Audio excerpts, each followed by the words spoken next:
அன்பான தோழமை நெஞ்சங்களே, உங்கள் எல்லோருக்கும் ஜீவானாவ சிந்தனை பள்ளி மற்றும் சிங்காரவேலர் சித்தாந்த பள்ளியின் சார்பில் அன்பான வணக்கங்களையும் வாழ்த்துக்களையும் முதலில் தெரிவித்துக் கொள்கிறேன். ஜீவானாவ சிந்தனை பள்ளியினுடைய வரலாற்றில் இன்றைய நிகழ்ச்சி ஒரு தனித்துவம் வாய்ந்த ஒரு நிகழ்ச்சி. ஒரு இளம் பேராசிரியர், நம்ம வீட்டு பொண்ணு என்று சொல்லக்கூடிய நிலையில் உள்ள நம்முடைய அன்பான விமலாவை இன்றைக்கு பாராட்டுவதற்காக, விமலாவை வாழ்த்துவதற்காக நாம் எல்லோரும் இங்கே குழுமி இருக்கிறோம். காரணம் உங்கள் எல்லோருக்கும் தெரிந்ததுதான். அவர் இந்த இள வயதிலேயே சாகித்ய அகாதமியினுடைய விருதை வென்றிருக்கிறார். தான் மொழிபெயர்த்த எனது ஆண்கள் என்ற நூலுக்காக, அந்த மொழிபெயர்ப்புக்காக கிடைத்த விருது அது. அதற்கான ஒரு பாராட்டு விழாவை இன்றைக்கு நடத்துகிறோம். குறிப்பாக இந்த பாராட்டு விழாவில் பாராட்டுவதற்காக நம்முடைய மதிப்புக்குரிய கலை இலக்கிய பெருமன்றத்தினுடைய பொதுச் செயலாளர் அருமை இளவல் அறம் அவர்களும் இன்றைக்கு வந்திருக்கிறார்கள். இந்த நிகழ்ச்சியை ஒருங்கிணைத்து தருவதற்காக நம்முடைய அன்புக்குரிய கவிஞர் ரமணி மாடசாமி ராசா அவர்களை அன்போடு கேட்டுக்கொள்கிறேன். அதே போல இன்றைய நிகழ்ச்சியில், இந்த நிகழ்ச்சி ஏற்கனவே அக்டோபர் 31ஆம் தேதிக்கு திட்டமிடப்பட்டிருந்த ஒரு நிகழ்ச்சி. ஆனால் நம்முடைய பேராசிரியர், இளம் பேராசிரியர் விமலா அவர்கள் அந்த சாகித்ய அகாதமியினுடைய விருதை கொல்கத்தாவிலிருந்து பெற்றுக்கொண்டு இங்கே வரும்போது முதலமைச்சரை சந்தித்து வாழ்த்து பெற வேண்டும் என்ற ஒரு எண்ணம் இருந்த காரணத்தால் அந்த 31ஆம் தேதி நிகழ்ச்சியை 5ஆம் தேதிக்கு மாற்றி வைத்தோம். ஆனால் அப்படி மாற்றி வைத்த போது கூட நிலவரம் எப்படி வருகிறது என்று சொன்னால், நாளை முதலமைச்சரை சந்திப்பதற்கான அந்த நேரம் கிடைத்திருக்கிறது. எனவே அவர் இன்றைக்கு 8 மணி பக்கத்திலே அவர் சென்னைக்கு கிளம்பி செல்ல வேண்டிய ஒரு சூழ்நிலை. எனவே அது ஒரு மகிழ்ச்சியான சூழ்நிலை தான். என்ன காரணத்திற்காக நாம் நிகழ்ச்சியை மாற்றி வைத்தோமோ, கடைசியில் அதே தேதியில் நமக்கு அப்படி ஒரு சூழ்நிலை உருவாகி இருக்கிறது. என்ற போதிலும், எனவே இன்றைய நிகழ்ச்சியை நாம் குறிப்பாக ஒரு 7:50க்குள் முடிக்க வேண்டிய ஒரு சூழ்நிலையும் இருக்கிறது. நான் தோழர்கள் எல்லோரிடமும் பேசி இருக்கிறேன். இந்த நிகழ்ச்சியை, மிக முக்கியமான இந்த ஒரு நிகழ்ச்சியை ஒருங்கிணைத்து தருமாறு நம்முடைய மதிப்புக்குரிய கவிஞர், ராஜபாளையம் கலை இலக்கிய பெருமன்றத்தினுடைய கிளையினுடைய பொருளாளர், செயல்பாட்டாளர், பல வழிகளிலும் இணைய வழியில் தொடர்ச்சியாக இயங்கிக் கொண்டிருக்கக்கூடிய அன்பான கவிஞர், கதை சொல்லி நம்முடைய அன்புக்குரியவர் கவிஞர் மாடசாமி ராஜா அவர்களை அன்போடு கேட்டுக்கொள்கிறேன். நன்றி. நன்றி தோழர். அனைவருக்கும் வணக்கம். ஜீவானாவா சிந்தனை பள்ளி, சிங்காரவேலர் சித்தாந்த பள்ளி, த மெய்நிகர் மேடை 414 என்ற ஒரு அருமையான நிகழ்வில் மலையாள மொழியில் எழுத்தாளர் அலினி ஜமீலா எழுதிய என்ற ஆண்கள் நூலை எனது ஆண்கள் என தமிழாக்கம் செய்து சாகித்ய அகாடமி விருது பெற்ற இளம் பேராசிரியர் விமலா அவர்களுக்கு இன்று நாம் ஜீவானாவா சிந்தனை பள்ளியாக பாராட்டு விழா நடத்த இருக்கிறோம். கங்கா தோழர் சொன்ன மாதிரி நம்ம பொன் என்பது போன்ற ஒரு நினைவுதான் நம் அனைவருக்குமே வருகிறது. நம்ம பொன்னான விமலா அவர்களுக்கு இன்று ஒரு பாராட்டு விழா என்பதில் மிக சிறப்பான ஒரு நிகழ்வாக கங்கா தோழர் அவர்கள் ஏற்பாடு செய்திருக்கிறார்கள். மேலும் இந்த விழாவில் பாராட்டு விழா மட்டுமன்றி சிறந்த ஒரு நூலை விமர்சனம் செய்தல், சிறந்த ஆளுமைகளையும் சிறந்த பேச்சாளர்களையும் உரைகளை கேட்பதற்கு ஒரு சிறந்த சந்தர்ப்பமாக இந்த ஜீவானாவா சிந்தனை பள்ளி அமைந்திருக்கிறார் என்றால் அவர் சிறப்பு மிக்கது என்றே சொல்லலாம். இங்கு இந்த இணைய வழியில் இணைந்திருக்கும் அத்தனை தோழர்களையும் நாம் வரவேற்பதில் பெருமகிழ்ச்சி அடைகின்றோம். தமிழ் தாய் வாழ்த்து பாட இருக்கும் ஜார்ஜ் தோழர் அவர்களுக்கும், தலைமையேற்று தலைமை உரையாற்ற இருக்கும் பேராசிரியர் ராமச்சந்திர ராஜா அவர்களுக்கும் மற்றும் வாழ்த்துறை வழங்க இருக்கும் முனைவர் சூஜா இதயராஜா அவர்களுக்கும், தோழர் பாப்பா ரமணி தோழர் அவர்களுக்கும் பாராட்டுரை வழங்க இருக்கும் மருத்துவர் அறம் அவர்களுக்கும், ஏற்புரை ஏற்று மிக ஏற்புரை வழங்க இருக்கும் விமலா தோழர் அவர்களுக்கும், அவர்தான் இந்த நூலினுடைய சொந்தக்காரர். இந்த நூலை நாம் இன்று அதை வாசிப்பதில், தெரிந்து கொள்வதில் நாம் பெரும் மகிழ்ச்சி அடைகிறோம். மேல் இந்த நூலை வாசிக்க வேண்டும் என்பதும் எல்லோருடைய கருத்தே என்று நான் நினைக்கிறேன். இந்த அருமையான ஒரு நிகழ்வை ஏற்பாடு செய்த மற்ற தோழர்களுடன் இணைந்து ஏற்பாடு செய்த நம்ம நிறுவனர் எஸ்.கே. கங்கா தோழர் அவர்களையும், மற்றும் இந்த இணையவழியில் பங்கேற்ற தோழர்களும் மற்றும் முகநூலில் பங்கேற்க இருக்கின்ற தோழர்கள் அனைவரையும் நாங்கள் ஜீவானவா சிந்தனை பள்ளியில் வரவேற்பதில் மகிழ்ச்சி அடைகின்றோம். முதலில் தமிழ்தாய் வாழ்த்து பாட ஜார்ஜ் தோழர் அவர்களை அன்புடன் அழைக்கிறேன். குமரி மாவட்ட செயலாளர் அவர்களை தமிழ்தாய் வாழ்த்து பாட அன்புடன் அழைக்கிறேன்.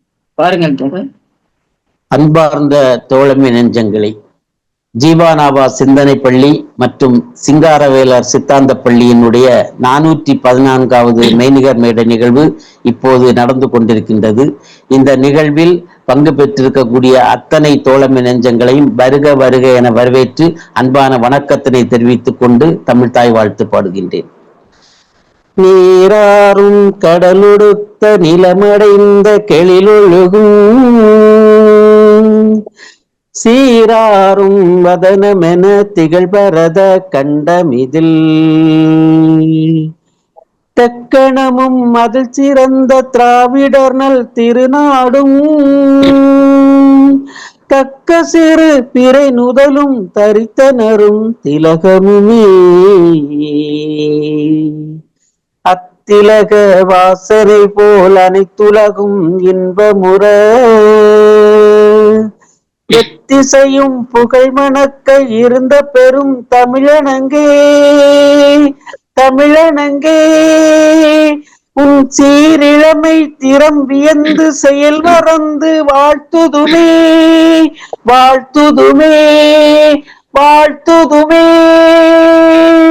நன்றி தோழர்களே.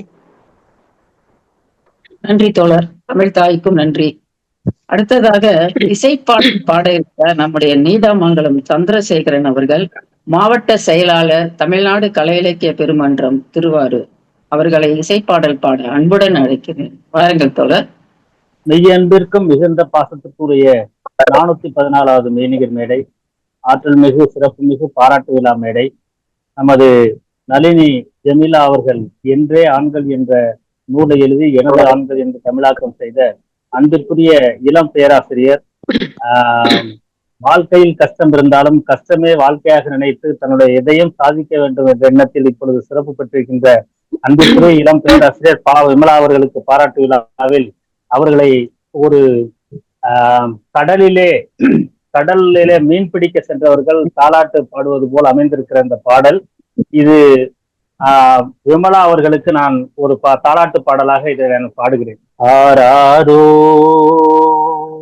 ஆரிரோ கண்ணே ஆராரோ ஆரிரோ ஆராரோ ஆரிரோ கண்ணே ஆராரோ ஆரிரோ கண்ணே என்ற தீனமே ஏவு சிறு சித்திரமே தாலாட்டு நாம் படிக்க தங்கரதம் நீ உறங்கு தாலாட்டு நாம் படிக்க தங்கரதம் நீ உறங்கு தங்கரதம் நீ உறங்கு கண்ணே என் சந்தனமே கண்டெடுத்த நித்தீலமே பாலூட்டி நான் வளர்த்த பழகிய நீ உறங்கு பழகிய நீ உறங்கு ஆராரோ ஆரிரோ கண்ணே ஆராரோ ஆரிரோ வங்க நடுக்கடலே நான்கு வாழும் கோயிலடா வங்க நடுக்கடலே நாங்க வாழும் கோயிலடா எங்க மரப்படகே தூக்கி போகும் சாமியடா எங்க மரப்படகே தூக்கி போகும் சாமியடா. ஆழ கடலுக்குள்ளே நீந்தி போகும் வாழ்க்கையடா. ஆழ கடலுக்குள்ளே நீந்தி போகும் வாழ்க்கையடா. மீன் பிடிக்கும் நேரத்திலே மீண்டு வர வேணுமடா. மீன் பிடிக்கும் நேரத்திலே மீண்டு வர வேணுமடா. ஆராரோ ஆரிரரோ கண்ணே ஆராரோ ஆரிரரோ. உப்பு கடலுக்குள்ளே தாகம் தீர்க்க நீரும் இல்லை. உப்பு கடலுக்குள்ளே தாகம் தீர்க்க நீரும் இல்லை. கொட்டும் மலையினிலே கட்டு மரம் ஓடவில்லை. கொட்டும் மலையினிலே கட்டு மரம் ஓடவில்லை. வீசும் புயலடிச்சாம் பெண் மனசு நோகுமடாம். வீசும் புயலடிச்சாம் பெண் மனசு நோகுமடாம். தாய்ப்பாசம் கரையினிலே கருவாட காயுதடாம். தாய்ப்பாசம் கரையினிலே கருவாட காயுதடாம். கருவாட காயுதடாம். ஆராரோ ஆரிரரோ கண்ணே ஆராரோ ஆரிரரோ. ஆராரோ ஆரிரரோ கண்ணே ஆராரோ ஆரிரரோ. நன்றி நன்றி தோழர், அனைவருக்கும் நன்றி. நன்றி தோழர். ஒரு அருமையான பாடல். அதாவது கடும் குளிரிலும் வெயிலிலும் ஆழ்கடலில் மீன் பிடிக்கும் இந்த மீனவர்களின் நிலை ரொம்ப அழகா ஒரு பாடல் மூலம் பாடியிருக்கீங்க. அதுவும் தாய் மனசு கருவாடா காயுது அப்படின்னு ஒரு வார்த்தையை, அந்த மிக அழகான ஒரு வார்த்தை. நன்றி தோழர், அருமையான பாடல், நன்றி.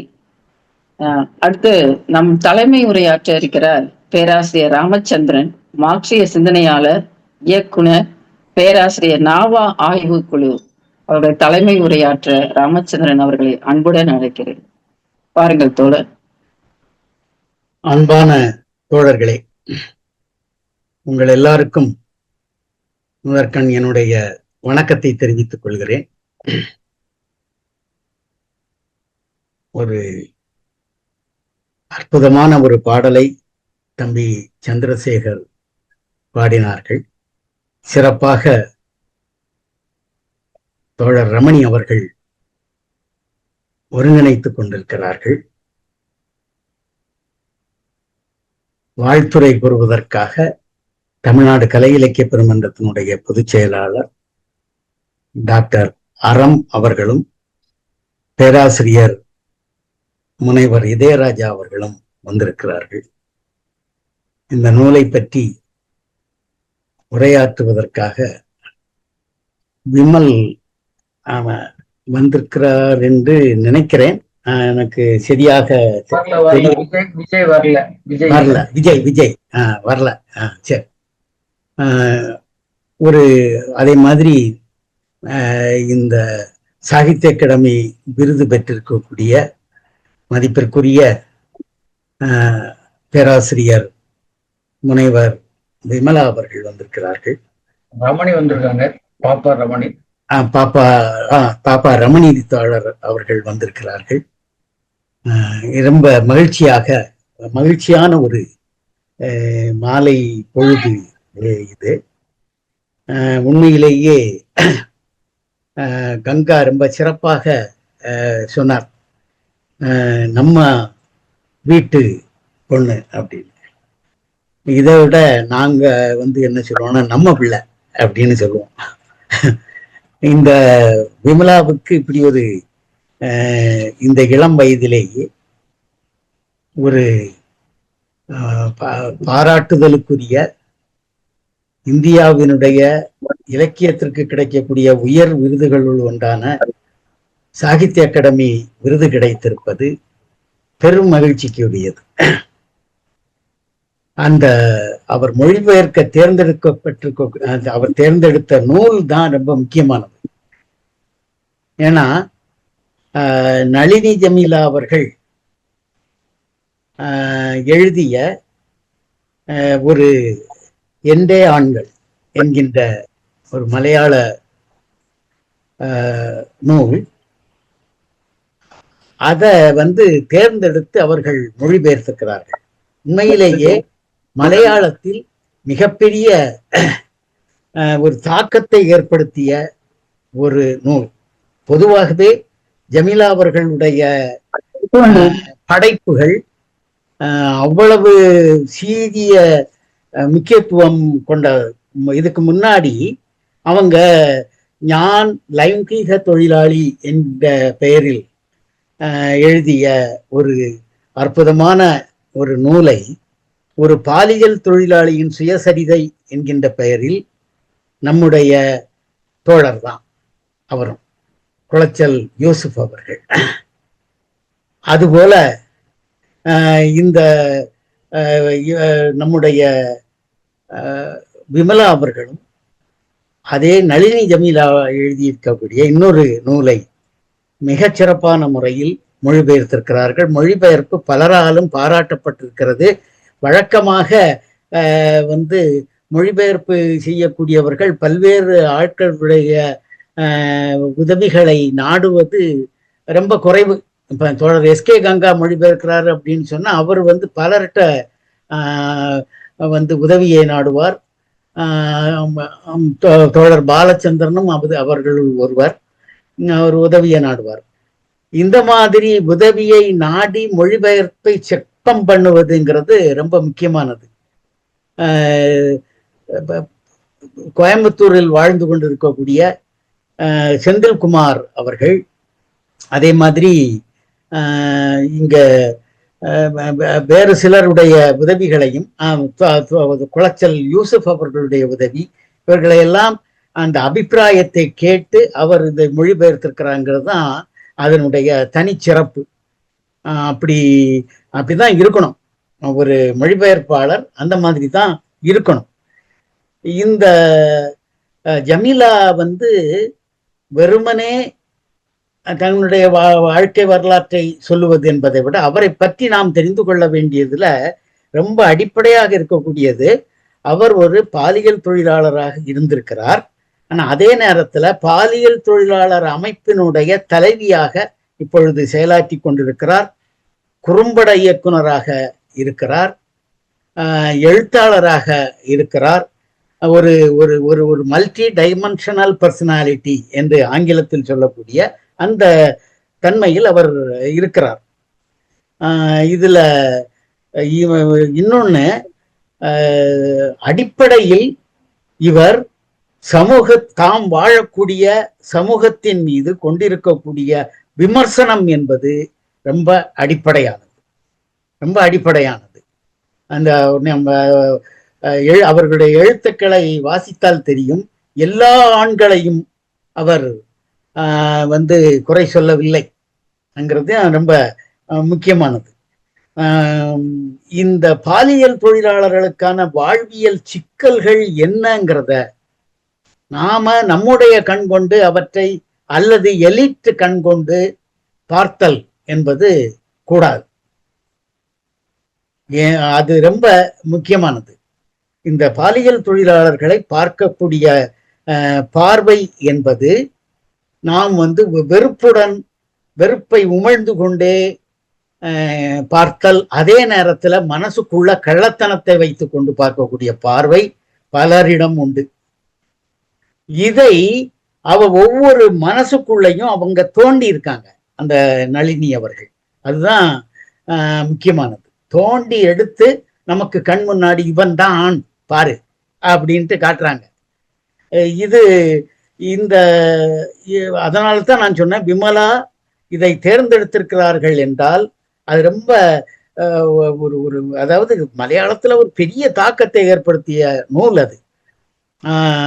இந்த இன்னொன்னு, தனக்கு எல்லாருக்கும், இப்போ எனக்கும் மலையாளம் தெரியும், அறகுறையா தெரியும். ஒரு ஒரு வாய்ப்பை பயன்படுத்தி கொள்ளுதல் என்கின்ற தன்மை நம்முடைய விமலாவுக்கு இருக்கிறது. அவர் மலையாளத்திலும் நல்ல பாண்டித்துவம் பெற்றிருக்கிறார், தமிழிலும் பெற்றிருக்கிறார். அவருக்கு இன்னொரு டைமென்ஷன் என்ன அப்படின்னு சொன்னா, ஜவஹர்லால் நேரு பல்கலைக்கழகத்தில் முனைவர் பட்டம் பெறக்கூடிய வாய்ப்பு அவருக்கு கிடைத்திருக்கிறது. அந்த வாய்ப்பையும் அவர் பயன்படுத்தி செவ்வனே செய்து முடித்திருக்கிறார். இப்போ இந்த இந்த இந்த வாய்ப்பை பயன்படுத்தி கொள்ளக்கூடிய ஒரு தன்மை இளம் வயதிலேயே அவருக்கு ஏற்பட்டிருக்கிறது. நாம அவரை பாராட்ட வேண்டியது. நம்முடைய தோழர்கள், குறிப்பாக நம்முடைய பேராசிரியர் ஆனந்தகுமார் அவர்கள் மலையாளத்துல இருந்து அவர் முதல்ல குஞ்சுண்ணி கவிதைகளை மலையாளத்தில் இருந்து தமிழுக்கு மொழிபெயர்த்திருக்கிறார். அவருக்கு சாகித்ய அகாடமி விருது கிடைத்தது. இதுல என்ன அப்படின்னு சொன்னா, குஞ்சுண்ணி கவிதைகள் குஞ்சுண்ணிங்கிறவர் சின்ன சின்ன கவிதை 3-4 லைன்ல தான் எழுதுவார். பயங்கரமா இருக்கும் அந்த கவிதை, நெஞ்சில அடிக்கும் அந்த அவருடைய எழுத்துக்கள். அவருடைய இன்னொரு சிறப்பு என்னன்னா, நம்பூதிரி ஜோக்ஸ் அப்படின்னு, நம்ம சர்தார்ஜி ஜோக்ஸ், குஷ்வந்த் சிங் எல்லாம் நம்ம படிச்சிருக்கிறோம், சர்தார்ஜி ஜோக்ஸ். அதே மாதிரி நம்பூதிரி ஜோக்ஸ் அது ரொம்ப ரொம்ப அவர் படிக்கவே அவ்வளவத்தையும் தொகுத்து அவர் ஒரு நூலாக நம்பூதிரி ஃபலிதங்கள் என்கின்ற பேர்ல, குஞ்சுண்ணி ஒரு ரொம்ப ஷார்ப்பான ஒரு மாஷ்ன்னு தான் சொல்லுவாங்க அவரை, குஞ்சுண்ணி மாஷ் என்று. அவரிடமிருந்து கவிதைகளை பெற்று நம்முடைய ஆனந்தகுமார் மொழிபெயர்த்திருக்கிறார். அதே மாதிரி நம்முடைய குளச்சல் யூசுப் அவர்களும் மலையாளத்திலிருந்து தமிழில் மொழிபெயர்த்ததற்காக அவரும் சாகித்ய அகாடமி விருது வாங்கி இருக்கிறார். அதாவது நம்மை சுற்றி நம்முடைய தோழர்கள் இந்த வரிசையில் நம்மோடு இணைந்து பணியாற்றுவதற்காக நம்முடைய பிள்ளை விமலா அவர்கள் வந்திருக்கிறார்கள். அவரை நெஞ்சார வாழ்த்துகிறோம். செந்தில்குமாரை பற்றி நான் முதல்ல குறிப்பிட்டேன். அவர் ரொம்ப முக்கியமான ஒரு மொழிபெயர்ப்பாளர். என்ன அப்படின்னா, மீரா என்கின்ற ஒரு எழுத்தாளர் மலையாளத்துல, அவங்க எழுதின மிகப்பெரிய ஒரு நாவல் சாகித்ய அகாடமி போட்டிருக்கிறது, ஆராய்ச்சார் என்கின்ற நாவல். இது போக மீராவினுடைய படைப்புகளை அவர் மொழிபெயர்த்திருக்கிற 2-3 படைப்புகளை மேலும் அவர் மொழிபெயர்த்திருக்கிறார். அவ மொழிபெயர்ப்புங்கிறது ஒரு பெரிய கலை. அத உணர்ந்து அறிந்து அந்த பண்பாட்டை அறிந்து அந்த எழுத்தாளனுடைய மனநிலையை புரிந்து நாம் மொழிபெயர்க்கணும். ஏன்னா ஜமீலா சாதாரண ஆள் இல்லை. ஜமீலாவினுடைய அந்த ஞான் லங்கீக தொழிலாளி என்கின்ற அந்த நாவலை பிரெஞ்சு மொழியில கூட மொழிபெயர்த்திருக்காங்க. ஒரு ஒரு ஒரு அற்புதமான ஒரு படைப்பாளி, மண்ணை புரிந்த படைப்பாளி. அந்த படைப்பாளியினுடைய எழுத்துக்களை அந்த மண்ணை புரிந்து அந்த எழுத்தாளருடைய மனநிலையை புரிந்து நம்முடைய விமலா மொழிபெயர்த்திருக்கிறது. அந்த சாகித்ய அகாடமி விருதுக்கு அவர் முற்றிலும் தகுதியானவர் என்பதை நாம் உணர்ந்துள்ளோம். அவருக்கு நம்ம நெஞ்சார்ந்த வாழ்த்துக்களையும் பாராட்டுக்களையும் தெரிவித்து என்னோட வாய்ப்பளித்த உங்கள் அனைவருக்கும் நன்றி கூறி விடைபெறுகிறேன். நன்றி தோழர். மிக அருமையான ஒரு தலைமை உரையாற்றிருக்கிறீர்கள். அதாவது மலையாள நூலை தமிழாக்கம் செய்த விமலா அவர்களை பற்றியும், இந்த மொழிபெயர்ப்பு எப்படி அது ஒரு கலை, அதை செவ்வனவே செய்திருக்கிறார் என்பதை பற்றியும், அவரை பற்றியும், அது மட்டும் இல்லாமல் இந்த வாய்ப்பை அவர் பயன்படுத்தி கொண்டார். அந்த வாய்ப்பை பயன்படுத்தி கொண்டதனால்தான் இன்று சாகித்ய அகாடமி விருது அவருக்கு கிடைத்திருக்கிறது என்பது ஒரு சிறப்பான ஒன்றாக நாம் கருதுகிறோம். உங்களுடைய உரையிலிருந்து நன்றி தோழர். தலைமை உரையாற்றிய ராமச்சந்திரன் தோழர் அவர்களுக்கு நன்றி. அடுத்து வாழ்த்துறை வழங்க இருப்பவர் முனைவர் சூஜா இதயராஜா அவர்கள், தமிழ்துறை தலைவர், சவேரியா கல்லூரி, பாளையங்கோட்டை. அவர்களை அன்புடன் அழைக்கிறேன் வாழ்த்துறை வழங்க. வணக்கம் தோழர்களே, அனைவருக்கும் என்னுடைய வணக்கத்தையும் இந்த மாலை நேர வாழ்த்துக்களையும் தெரிவித்துக் கொள்கின்றேன். இன்னைக்கு மிக ஒரு முக்கியமான ஒரு நாள். இன்னைக்கு நான் சீக்கிரம் வந்துடணும். கேக்குதா தோழர்களே? கேக்குதா? தோழர் இன்னைக்கு இந்த கூட்டம் கேக்குதுங்க கேக்குதா? கேக்குது. இந்த இன்னைக்கு ஒரு 6 மணிக்கெல்லாம் வந்து நான் ரெடியா இருந்து இந்த நிகழ்வுல முழு மகிழ்ச்சியோட மெருகேற்ற வேண்டும் என்று எண்ணத்தோட தான் இருந்தேன். ஆனா எங்களுடைய கல்லூரியில இன்னைக்கு வந்து 6:20 வரைக்கும் வேல்யூஷன் போயிட்டு இருந்ததுனால ரொம்ப வேகமா வந்து சேர்ந்தேன். இந்த நிகழ்ச்சியில எப்படியாவது நாம கலந்துக்கிறணும். கண்டிப்பாக நம்முடைய அது உங்கள் வீட்டு பிள்ளை இல்ல, அது எங்கள் வீட்டு பிள்ளை. அதனால நாங்க தான் முதல்ல வாழ்த்துறை கொடுக்கணும் என்று மிக வேகமா வந்தேன். நண்பர்களே, விமலாவை பற்றி இன்னைக்கு இந்தியா முழுவதுமே ஒரு பேசு பொருளாக இருக்கக்கூடிய ஒரு நபராக இருக்காங்க. நான் எப்படி உணர்றேன் அப்படின்னா, விமலாவை பொறுத்தவரை ஒரு பல்முக ஒரு பரிமாணம். விமலாவை வந்து ஒரு சக பயணி என்ற அடிப்படையில என்னுடைய துறையில ஒவ்வொரு நாளும் நான் அவங்கள பார்த்திருக்கிறேன்.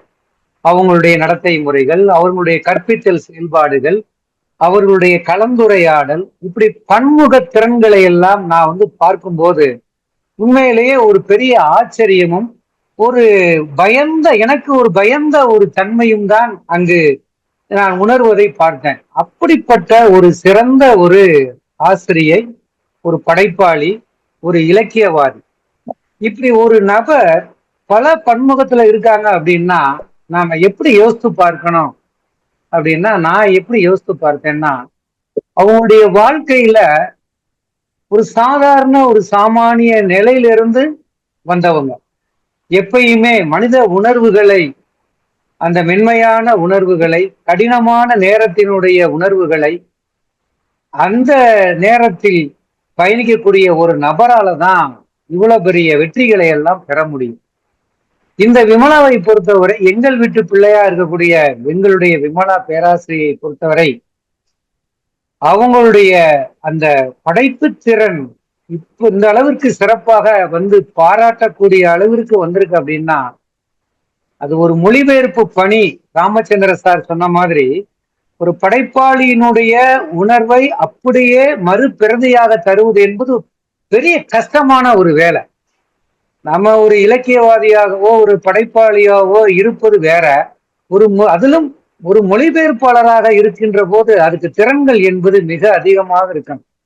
ஏனென்றால் ஒரு மொழியில ஒரு படைப்பு வெளியே வருகின்ற போது அந்த படைப்பை படிக்கின்ற வாசகருடைய மனநிலையை வேற ஒரு மொழியில அதே படைப்பை படிக்கின்ற வாசகர்களும் அறிந்து கொள்ள வேண்டும் என்றால் சிறப்பிற்குரிய ஒரு மொழிபெயர்ப்பு இருந்தாதான் அந்த பணியை செய்ய முடியும். அப்படிப்பட்ட சிறப்பிற்குரிய ஒரு பணியை வந்து எங்கள் வீட்டு பிள்ளை, எங்கள் வீட்டு ஆசிரியர், என்னுடைய சக பயணி பேராசிரியர் விமலா அவர்கள் தன்னுடைய அந்த திறமையை காட்டியிருக்காங்க.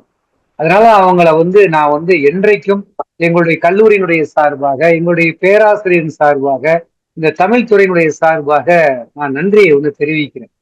இந்த இடத்துல சாகித்ய அகாடமி பரிசை பெறுவதற்கு முன்னாடியே ஜனாதிபதியினுடைய கையில பரிசுகளை பெற்ற நபர் தான் விமலா அவர்கள். சென்ற நம்முடைய CICT செம்மொழி நிறுவனத்தினுடைய சிறந்த ஆய்வாளராக ஜனாதிபதியிடம் பரிசு பெற்றார். அது மட்டுமல்ல, நம்மளுடைய ஆளுநராக இருக்கக்கூடிய கவர்னர் ரவி அவர்கள்ட்டையும் சிறந்த ஒரு நூலுக்காக, சிறந்த ஆய்வாளருக்கான ஒரு பரிசையும் விமலா அவர்கள் பெற்றார்.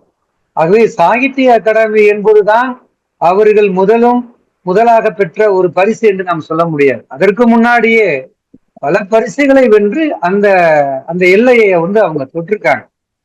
அப்ப நான் இந்த விமலாவை பார்க்கின்ற போது நமக்கு ஒரு பொறாமைதான் ஏற்படுகின்றது.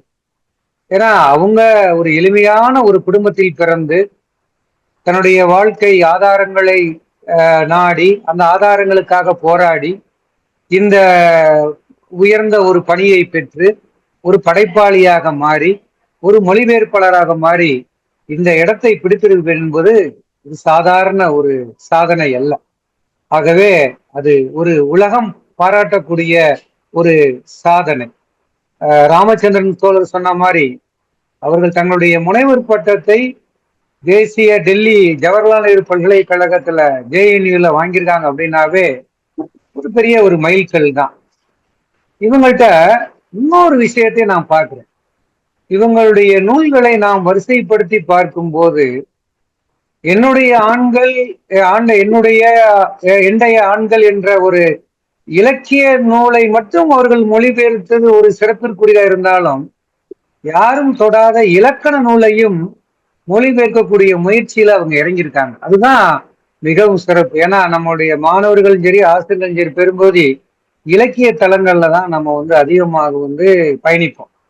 இப்ப நானே பெரும்போது தத்துவம் சமயம் சார்ந்த ஒரு இலக்கணம் என்பது நாம ஒரு ட்ரை சப்ஜெக்ட், அதுக்குள்ள நம்ம ஊடுருவி போக வேண்டும் என்று நாம என்ன செய்வோம், கொஞ்சம் பின் வாங்குவோம். ஆனா விமலாவை பொறுத்த பார்த்தா மொழியினுடைய தொல்காப்பியத்தினுடைய சில இயல்களை அவங்க மொழிபெயர்த்திருக்காங்க, அந்த முயற்சியை பண்ணியிருக்காங்க, நூலாக வெளியே வந்திருக்கின்றது. உதாரணமாக தொல்காப்பியத்தினுடைய பிறப்பியல் என்ற ஒரு இயலை மொழிபெயர்த்திருக்கிறாங்க. அந்த பணியெல்லாம் சாதாரண ஒரு பணி அல்ல. தொல்காப்பியம் என்பது மிக முக்கியமான ஒரு இலக்கண நூல். பிறப்பியல் என்பது மொழி சார்ந்த எழுத்துக்களுடைய பிறப்பு சார்ந்த ஒரு கட்டமைப்பு, ஒரு லிங்குவிஸ்டிக் சார்ந்த ஒளியன் உருபன் எல்லாம் வரக்கூடிய ஒரு அடிக்கட்டுமானம். அந்த விஷயத்த மலையாள மொழியில மொழிபெயர்த்து காட்டணும் அப்படின்னா அந்த வாசகனுக்கு அது தெளிவா வாசிக்கணும்னா அதுலயும் தேர்ச்சி பெற்றக்கூடிய ஒரு நபராகத்தான் செய்ய முடியும். ஆகவே அப்படிப்பட்ட எங்களுடைய சக பேராசிரியை, எங்கள் வீட்டு பிள்ளை, எங்களுடைய சக பயணி பேராசிரியை விமலா அவர்களுக்கு என்னுடைய பாராட்டுக்களையும் என்னுடைய வாழ்த்துக்களையும், இன்னும் மேலும் மேலும் உயர்ந்த சாதனைகளை அவர்கள் பெற வேண்டும், புக்கர் பரிசு போன்ற பரிசுகளை எல்லாம் அவர்கள் பெற வேண்டும் என்பதை நான் ஆவலோடு கூறி மீண்டும் ஒரு முறை வாழ்த்தி வணங்குகிறேன். நன்றி, வணக்கம். நன்றி நன்றி தோழர். மிக அருமையான ஒரு வாழ்த்துரை வழங்கியிருக்கீங்க. அதாவது உங்களோடு பயணிக்கும் சக பயணிக்காக வாழ்த்துரை வழங்க வேண்டும் என்பதற்காக நீங்க கல்லூரியிலிருந்து சீக்கிரம் வரணும் ரொம்ப ஆவலாக இந்த இணையத்தில் கலந்து கொண்டதற்கே நாங்கள் உங்களுக்கு மீண்டும் ஒரு முறை நன்றியை கூறிக்கொள்கிறோம். ரொம்ப அருமையா அவங்களை பற்றி அவங்களுடைய வரலாற்றை பற்றி நீங்க சொன்னீங்க. சாகித்ய அகாடமி விருது பெறுவதற்கு முன்பே அவங்க ஜனாதிபதியிடையும் கவர்னரிடையும் விருது பெற்றதையும் குறிப்பிட்டீர்கள். அவர்களை பற்றி தெரிந்து கொள்ள ஒரு நல்ல வாய்ப்பாக எங்களுக்கு கிடைத்தது. நன்றி தோழர், நன்றி. அடுத்து தோழர் பாப்பா ரமணி அவர்களை வாழ்த்துறை வழங்க அன்புடன் அழைக்கிறோம். அவர் மார்க்சிய சிந்தனையாளர், மாநில பொருளாளர், தமிழ்நாடு கலை இலக்கிய பெருமன்றத்தின் மாநில பொருளாளர் பாப்பா ரமணி தோழர் அவர்களை வாழ்த்துறை வழங்க அன்புடன் அழைக்கிறேன். வாங்க தோழர். அன்பார்ந்த தோழர்களே, இந்த அருமையான ஒரு நிகழ்ச்சியை ஒருங்கிணைத்துக் கொண்டிருக்கக்கூடிய அருமைக்குரிய தோழர் எழுத்தாளர் ரமணி மாடசாமி அவர்களே, ஜீவானாவா சிந்தனை பள்ளியினுடைய இயக்குனர் தோழர் கங்கா அவர்கள் இந்த நூலை எனக்கு அனுப்பியிருந்தார். ஆனால் முதற்கண் அந்த விஷயத்தை சொல்லிவிடுகிறேன். அந்த நூலை அவர் அனுப்பியிருந்தாலும் கூட அதை நான் படிப்பதற்கு ஆர்வமாக இருந்து அதனுடைய முன்னுரையை படித்தேன். ஆனால் அதற்கு பிறகு சில இடையூறுகள் ஏற்பட்ட காரணத்தினால தொடர முடியவில்லை. ஆனால் அந்த முன்னுரை, அந்த நூலினுடைய துவக்கத்தில் படித்த அந்த முன்னுரையே அது எவ்வளவு ஒரு இந்த சமூகத்தினுடைய ஒரு மோசமான ஒரு பகுதியை, பாலின சமத்துவம் என்று நாம் பேசக்கூடிய இந்த காலகட்டத்தில் ஒரு ஆணாதிக்க சமூகம் எப்படி பெண்களை பார்த்திருக்கிறது, எப்படி பெண்களை ஒரு குரூரமாக ஒரு வக்கரத்துடன் அவர்கள் பெண்களை பார்த்திருக்கிறார்கள், பயன்படுத்தியிருக்கிறார்கள் என்பதனை ஒரு சில வரிகளிலே அந்த முன்னுரையிலே நான் படித்தேன். அந்த அத்தகைய முறையில் நளினி ஜமீலா என்று சொல்லக்கூடிய அவருடைய அந்த ஒரு சுயசரிதையை மிக அற்புதமாக மொழிபெயர்த்து அதற்காக சாகித்ய அகாடமி விருது வாங்கியிருக்கக்கூடிய பேராசிரியர் விமலா அவர்களுக்கு என்னுடைய மனமார்ந்த பாராட்டுதல்கள் என்பதற்கும் தெரிவித்துக் கொள்கிறேன். இன்றைக்கு சமூகத்தினுடைய யதார்த்தத்தை இப்படி எழுதக்கூடிய நூல்கள் அதிகமாக வெளிவர வேண்டும். புனைவுகள் என்று சொன்னாலும் கூட சமூக யதார்த்தங்களை வெளிப்படுத்தக்கூடிய பல நூல்கள் இன்னைக்கு வெளிவர வேண்டும் என்பது நம்முடைய உள்ள கிடக்கையா இருக்குது. அந்த முறையில வந்து நம்ம முகமது யூசுப் அவர்கள் அவர்களுடைய ஒரு தூண்டுதல் காரணமாக அவர்கள் வந்து இந்த நூலை வந்து அதை மொழிபெயர்ப்புக்கு எடுத்தார்கள் என்பதை கேள்விப்படுகிறோம். அவர்தான் வந்து அந்த திருடன் மணியன் பிள்ளை என்று சொல்லக்கூடிய அந்த நூலை தமிழிலே கொண்டு வருவதற்கு அவர் மொழிபெயர்த்தார்கள் என்று நாம் பார்த்திருக்கிறோம். ஒரு மனிதன் ஏன் திருடனாக மாறுகிறான், அவன் திருடிய பிறகு அவனுடைய வாழ்க்கை எப்படியெல்லாம் வந்து பல்வேறு சிக்கல்களை எதிரிடுகிறது, அதிலே பல பொருளாதாரத்திலே உயர்ந்த மட்டத்திலே, சமூகத்திலே உயர்ந்த மட்டத்திலே வந்தாலும் கூட திடீரென வீழ்ச்சி ஏற்பட்டு அவன் மறுபடியும் கடைக்கோடிக்கு சென்று அவன் வீழ்ச்சி அடைகிறான் என்று அந்த மணியன் பிள்ளையினுடைய சரித்திரத்தை அவர் மொழிபெயர்த்திருந்தார். அப்புறம் அவருடைய நேரடியாக அவருடைய வாயிலாக கேட்க வேண்டும் என்பதற்காக அவரை கோவைக்கு அழைத்து அந்த நூல் அறிமுக கூட்டத்தில் அவரையும் நாம் பேச வைத்தோம். ஒரு ஒரு இரவு முழுவதும் அவருடன் கலந்துரையாடல்கள் கூட நம்முடைய தோழர்கள் செய்தார்கள். அதன் வாயிலாக எப்படி வந்து சமூகத்தில் இப்படிப்பட்ட குற்றங்களும் தீமைகளும் ஏற்படுகின்றன என்பதற்கான காரணங்களை எல்லாம் அவர் சொன்னார். அதே அந்த ஊடாட்டத்திலே சில நல்ல மனங்களும் நல்ல இதயங்களும் இருப்பதையும் சமூகத்தில் இருப்பதையும் தன்னுடைய நாவலிலே அதில் கொண்டு வந்திருப்பார். அவர் அதை கதையை சொல்ல சொல்ல இன்னொருவர் எழுதி அது மலையாளத்தில் எழுதப்பட்டு தமிழிலே மொழிபெயர்க்கப்பட்டது. அந்த முறையிலே வந்து இன்னைக்கு நளினி ஜமீலாவுடைய இந்த நூலானது நிச்சயமாக மனித இனத்தினுடைய ஒரு தலைமை என்று சொல்லிக்கொள்ளக்கூடிய தகுதியை ஆண்கள் வந்து நிச்சயமாக இந்த விஷயத்துல இழந்து விடுகிறார்கள். பெண்கள் விஷயத்துல நிச்சயமாக அவர்களை என்றைக்கும் தன்னுடைய அதிகாரத்தின் மூலமாக, பணத்தின் மூலமாக, தன்னுடைய பதவியின் மூலமாக அவர்களை அடிமைப்படுத்தி விடலாம், வசப்படுத்தி விடலாம், கீழ்த்தரமாக நினைத்து விடலாம் என்று செல்லக்கூடிய விஷயங்களை எல்லாம் இந்த நூலிலே அற்புதமாக அவர் கொண்டு வந்திருப்பதை எனக்கு முன் அதை படித்த தோழர்கள் குறிப்பாக வந்து இந்த நூலை பற்றியான விஷயத்தை சொல்லுகின்ற பொழுது தோழர் கங்கா அவர்கள் செந்தில்குமார் அவரை குறிப்பிட்டார்கள். செந்தில்குமார் என்று சொல்லக்கூடிய பேராசிரியர் சற்று முன்புதான் அவர் ஒரு நிகழ்ச்சியிலே சந்தித்து விட்டு வந்தேன். ஆர்எச்ஆர் என்கின்ற நூலை மொழிபெயர்த்து அதன் மூலமாக பல விருதுகளை பெற்றிருக்கக்கூடிய செந்தில்குமார் அவர்கள் இந்த நூலினுடைய மொழிபெயர்ப்புக்கும் பங்களிப்பு செய்திருக்கிறார் என்று நான் இந்த நேரத்தில் அந்த முன்னுரையிலே பார்த்தேன். அவரும் சொன்னார், இதெல்லாம் வந்து மிக திடுக்கிடக்கூடிய ஒரு விஷயமாகத்தான் நமக்கு கிடைக்கிறது. தமிழ் சூழலிலே நம்முடைய வாழ்க்கையிலே இப்படிப்பட்ட விஷயங்களை எல்லாம் சென்ற தலைமுறைக்கு முன்பாக ஒரு 2 தலைமுறைக்கு முன்பாக சர்வசாதாரணமாக நம்முடைய சமூகத்திலே ஒரு விதமான இத்தகைய ஒரு வாழ்க்கை முறை இருந்திருக்கிறது. சமூகத்தில் உயர்ந்த மட்டத்தில் இருக்கின்றவர்கள் இப்படி வந்து ஒரு தொடுப்பு என்று இந்த பகுதியில சொல்லுவார்கள், தொடுப்பு வைத்துக் கொள்ளுதல் என்பது சர்வசாதாரணமாக அதை வைத்திருந்திருக்கிறார்கள். அப்புறம் அதற்கென்று வீதிகள் இருந்திருக்கின்றன என்பதையெல்லாம் பல நகரங்களிலே அதனுடைய பெயர்கள் இருக்கிறதெல்லாம் நம்ம பார்த்துருக்கிறோம். அதை எழுதிய காரணமாகவே வந்து நம்முடைய பெருமாள் முருகன் என்று சொல்லக்கூடிய எழுத்தாளர் அவர் வந்து மிக பெரிய அளவிற்கு கொடுமைப்படுத்தப்பட்டு இழிவுபடுத்தப்பட்டு துரத்தப்பட்டதெல்லாம் நமக்கு தெரியும். அந்த திருச்செங்கோடு என்ற பகுதியில அங்கே இருந்த வாழ்க்கையில இப்படிப்பட்ட ஒரு நிலைமை உண்மை இருந்திருக்கிறது என்பதை எழுதினார். அது உண்மையான ஒரு 100 ஆண்டுகளுக்கு முன்பு இருந்த ஒரு விஷயத்தை தான் எழுதியிருக்கிறார் என்பதை பார்த்தோம். அதே போல வந்து ஒரு மேனாள் மாவட்ட ஆட்சியராக இருந்தவர், அவர் எழுதிய அந்த ஒரு நாவலிலே 7 தலைமுறைகள் என்று சொல்லக்கூடிய அந்த நாவலிலே எல்லா பழைய தலைமுறையில் இருந்த பெரியவர்கள் அனைவரும் பல்வேறு மனைவியர்கள், ஏறக்குறைய 4, 5, 6 என்று மனைவியர்களை வைத்துக் கொண்டிருந்தார்கள் என்பதனை அவர் பட்டவர்த்தனமாக தன்னுடைய நூலிலே கொண்டு வந்தார். இப்படி உண்மையான அந்த யதார்த்தங்கள் இன்னைக்கு வந்து நம்ம சுடலாம். ஆனால் இது இந்த சமூகத்தினுடைய ஆணாதிக்க சிந்தனை தொடர்ந்து இருந்து கொண்டிருப்பது என்பதனை எடுத்து காட்டுகிறது. அதனை இன்னைக்கு மலையாள கேரள சமூகத்திலே அது மிகவும் உக்கரமாக இருந்திருக்கிறது என்பதனை, மிக மோசமாக இருந்திருக்கிறது என்பதனை இந்த நூல் எடுத்து காட்டியிருக்கிறது.